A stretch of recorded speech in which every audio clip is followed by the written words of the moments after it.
Okay, so we are about to start the part 2 of the sweater. We split it last time into the sleeves and body, so now it's easier for us to continue and work for the length that we desire. And I will show you the colorway that I use. Basically from the for the body I worked 21 rows and I split it into 7 rows each. And I work with one color the first section, the first 7 rounds in that light green, and then for the second round I went with stripes and I changed the color at every one row, alternating the 3 colors that I was using for this sweater. And for the last part I was using the darker green again for 7 rows, but plus the ribbing which was in the same color.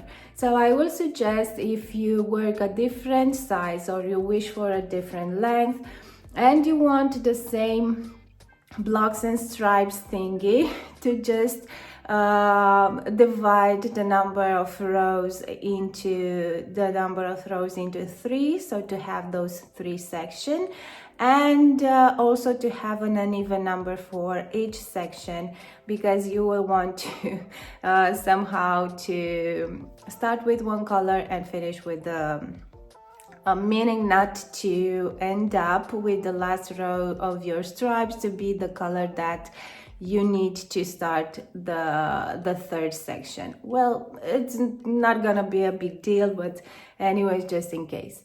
So let's just get started with the body and the sleeves. And yeah, I hope you already find this sweater enjoyable and you like what your results so far.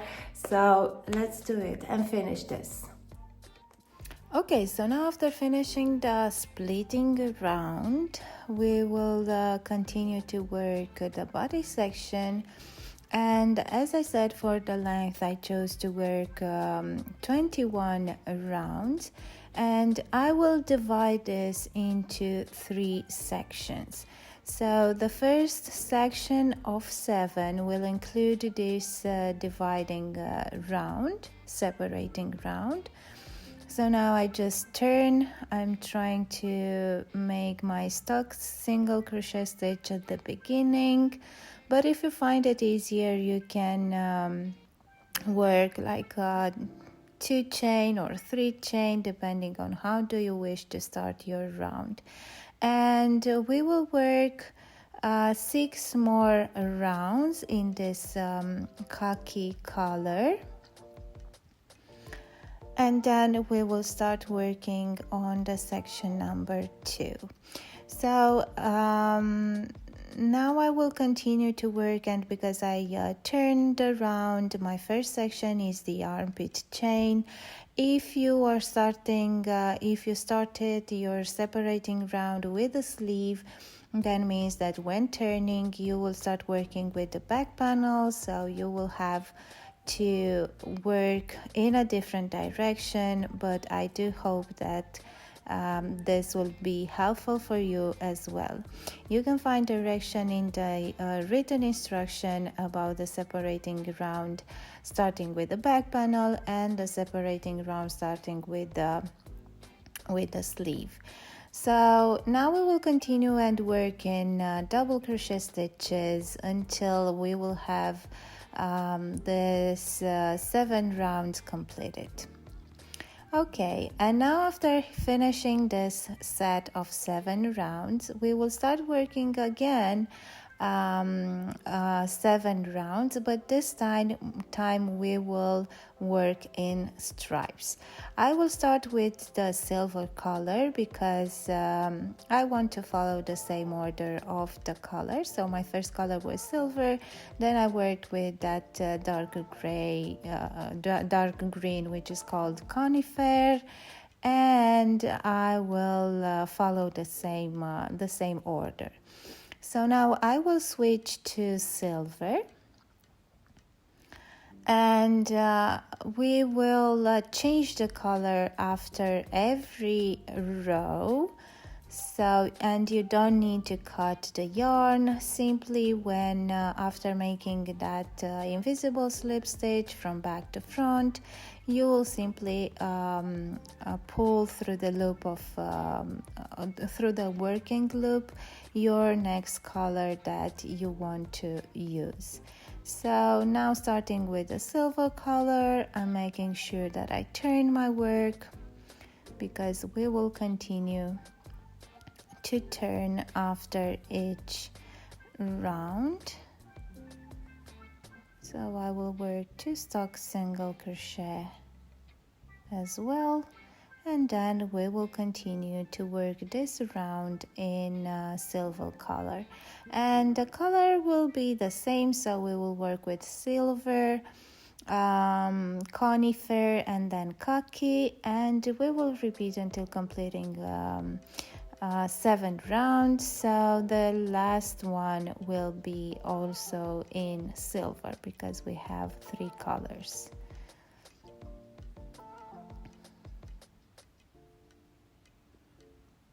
Okay, so now I finished the section 2, and we will move further to change to the conifer color. You can cut now the other 2 colors because you won't need them anymore. And we will continue to work the rest, the last set of 7 rounds into this conifer color.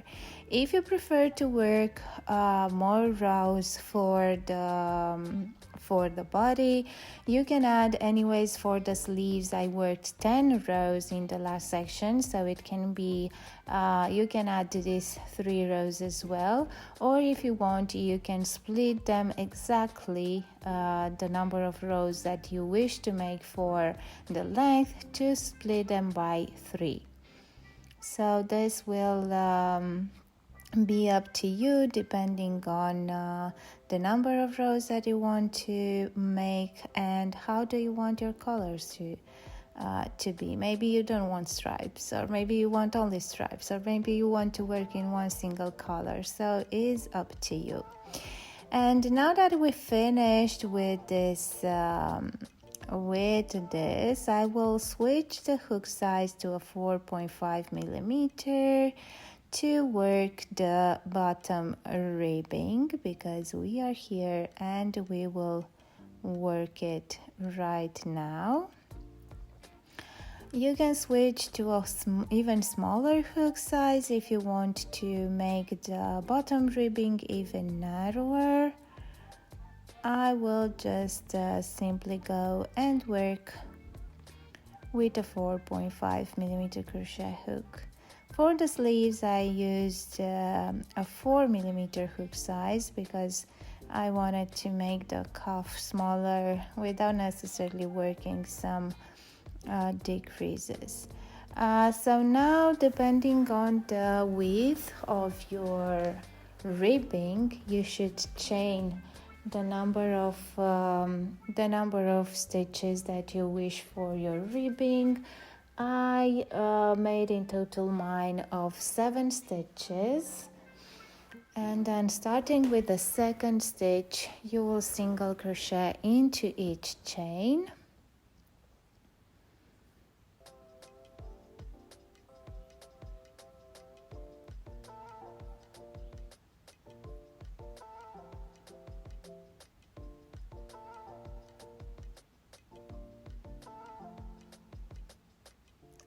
And after getting at the end of the chain, you want to connect this ribbing row with the base, with the edge of the sweater. So we will slip stitch into the next 2 stitches. 1 slip stitch is to connect to the current row, and 1 slip stitch is to turn the turning chain. And now you need to skip those 2 slip stitches and start working single crochet, but only in the back loop. If you want, you can go further with the back loop stitches even into the last stitch, but the last stitch I'm working it through both loops. But if you want, you can work it only through both loops, this one as well. So now we will chain 1 and turn, working the first stitch through both loops, and then continue working only into the back loop.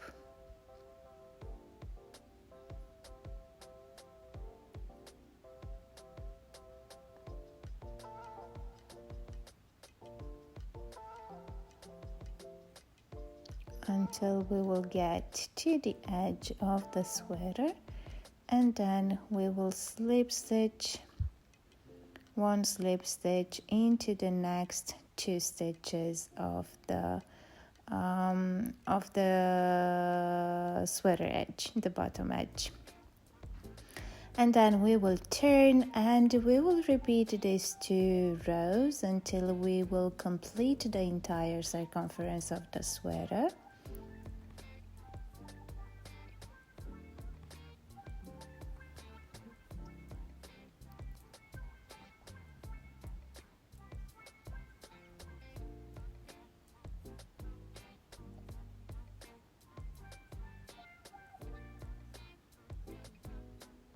Like this. After finishing the ribbing, all we need to do is to connect this end of our ribbing, and I prefer to do slip stitches because I don't like to cut the yarn using the needle, but it's perfectly fine if you want to simply sew these pieces together. So what I'm doing is just going through both sides and working slip stitches, making sure that you are going through the correspondent stitches. So this is my second stitch and it's a foundation chain, and I'm going into the second stitch on the other side. And with this step we completed the body of the sweater.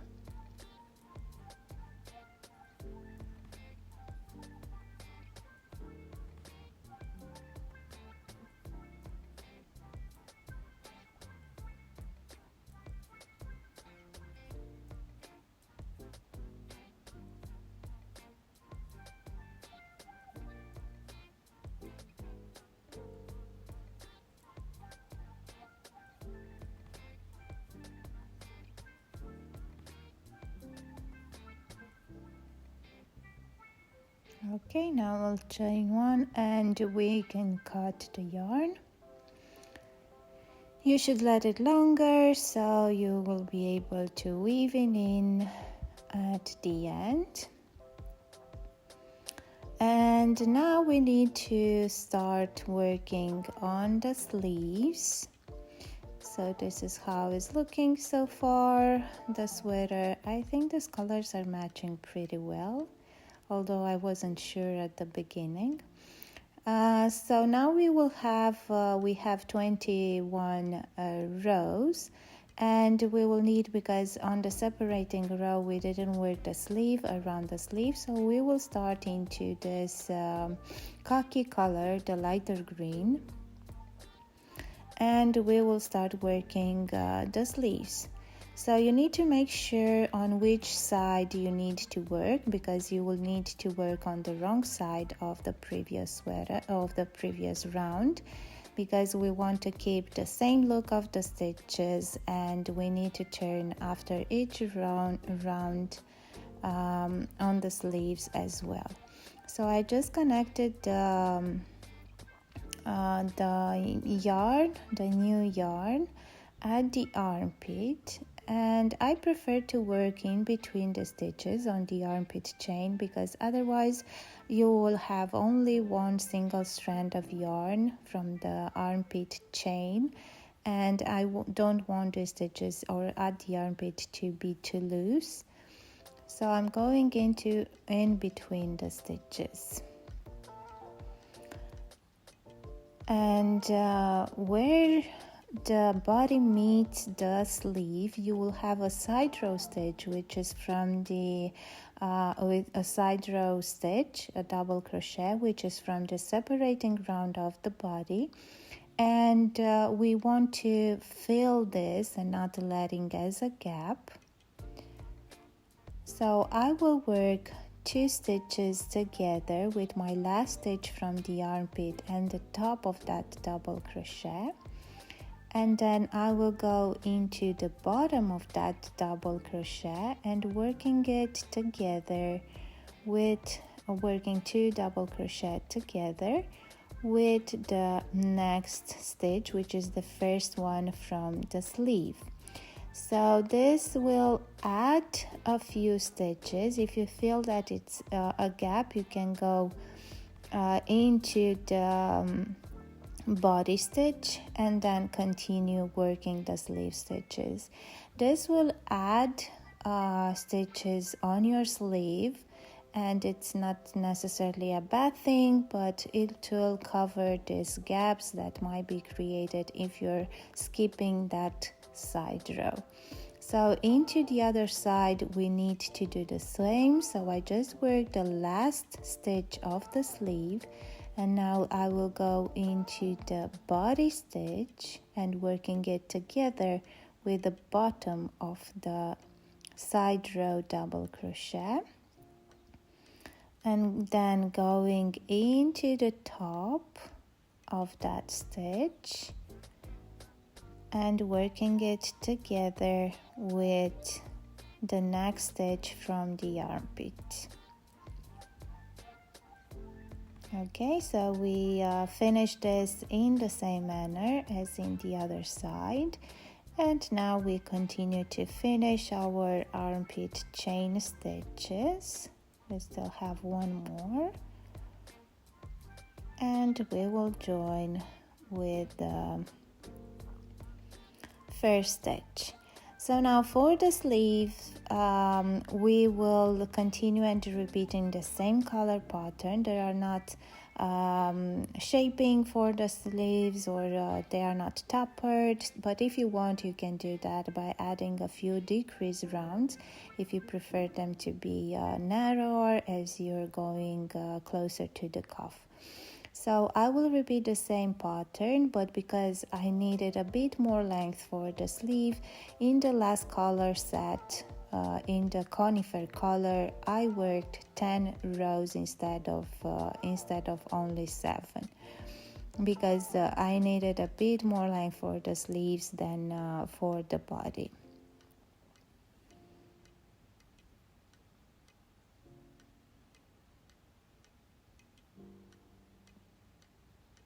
So we have to complete the color work and see what we have. So I have this 10 rounds in the last color, and now I'm switching to a 4mm crochet hook. I was telling you that I wanted to have the cuffs ribbing more solid, or the fabric to be thicker or denser. So I switched to a smaller crochet hook size, which was a 4mm crochet hook. And again, depending on the desired width of your cuff ribbing, you will chain the desired number of stitches. I went for the same width as the bottom, so I chain 8 and to have 7 stitches, or 7 to have 6 stitches, and we will repeat the same as we did into the with the bottom ribbing. So it's the same idea. We will have to work this single crochet into the back loop only until we will finish the entire circumference of the sleeve, and then we will join the ends to finish it off.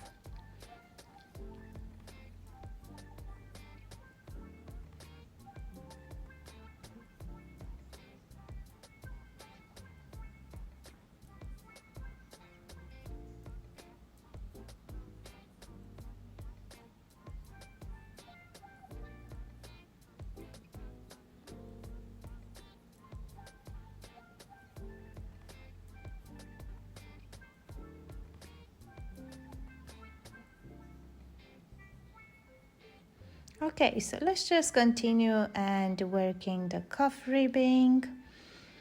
So this is it. Again, into the same stage, we need to join these ends together.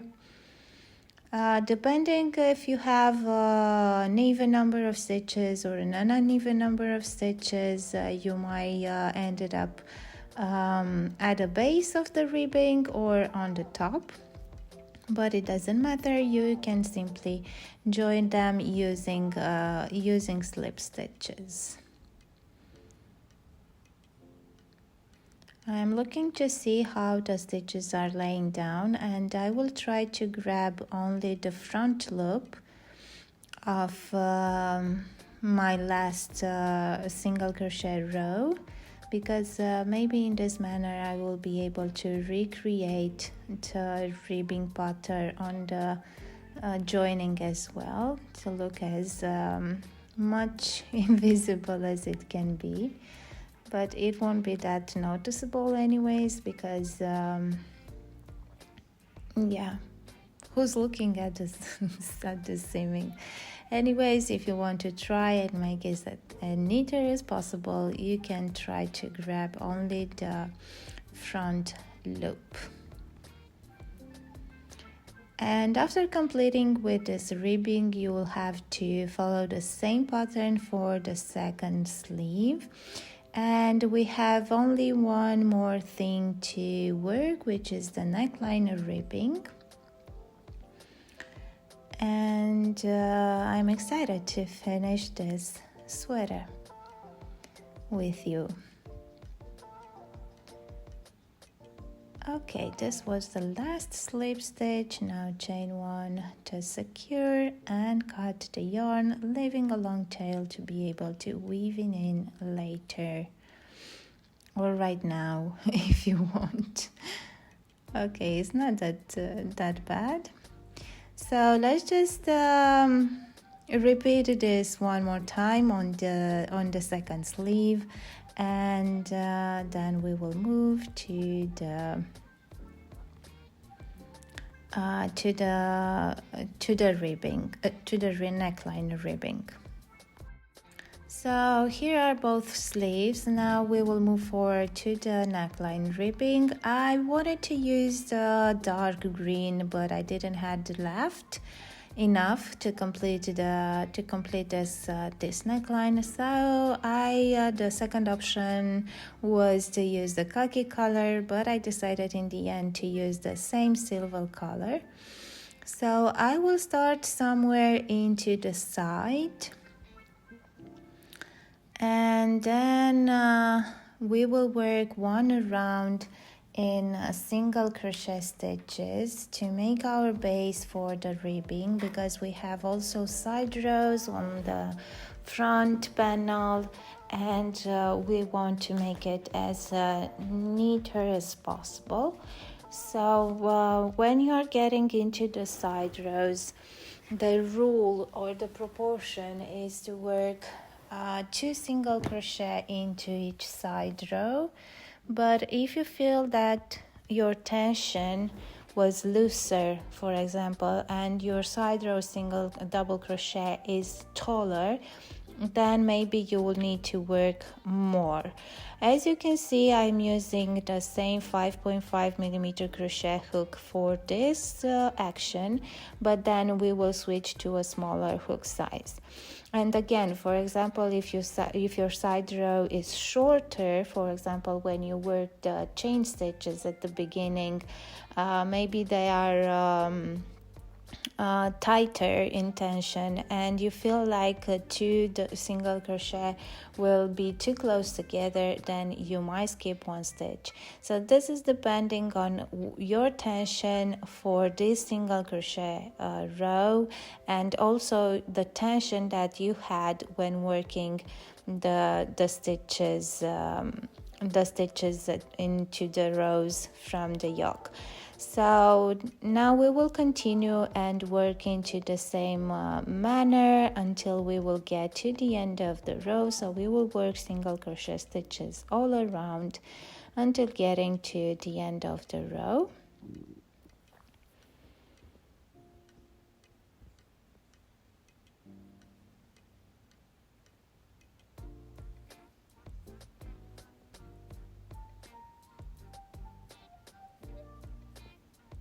These are the front foundation double crochet, and I'm trying to grab all that stitch, not to have any lines, so I'm going under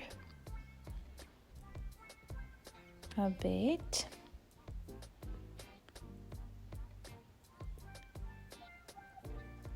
Okay, and now we're getting into those side rows again.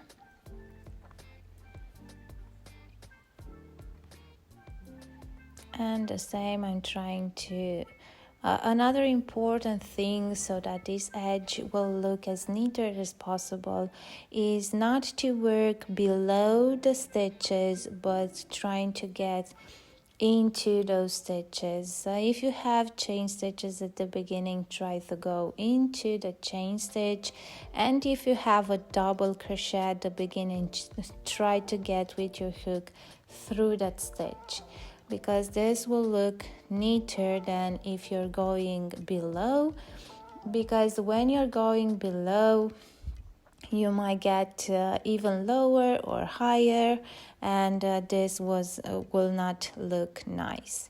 So now I got at the end of the row and slip stitch to close the round, and this is how it's looking the first round. And now we can start working to our ribbing pattern, and I'm switching again with a smaller crochet hook size, and I will choose the 4.5 millimeter crochet hook, same as for the bottom ribbing. But if you want to make it narrower, you can use either a smaller hook size, or either you can make a few decreases on this foundation round. I will go again with 7 stitches and work this single crochet into the back loop only ribbing. So the process will be the same from now as for the bottom ribbing and the cuffs ribbing. Nothing is changing.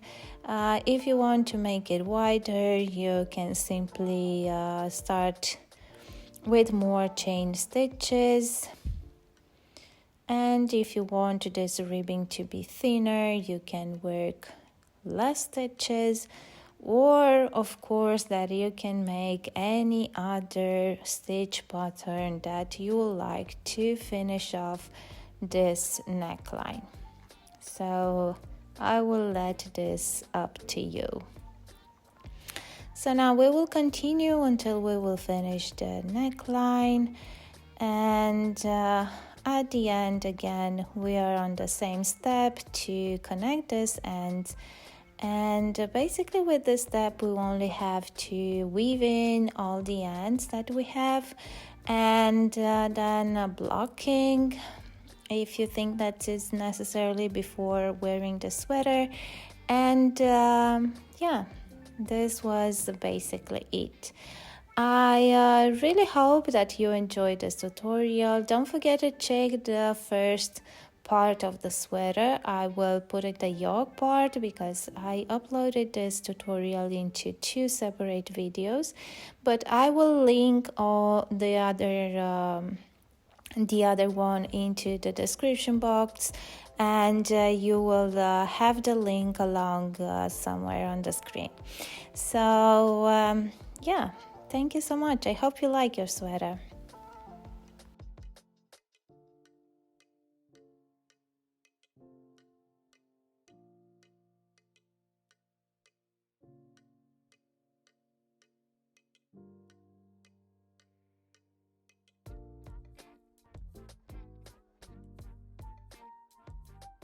So this was it with this sweater. I hope you enjoyed these 2 tutorials, and I hope you will want to make this sweater.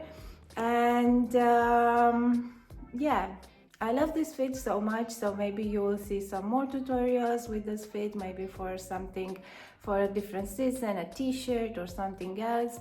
So we will get used to it. Thank you so much for watching, and see you next time. Bye.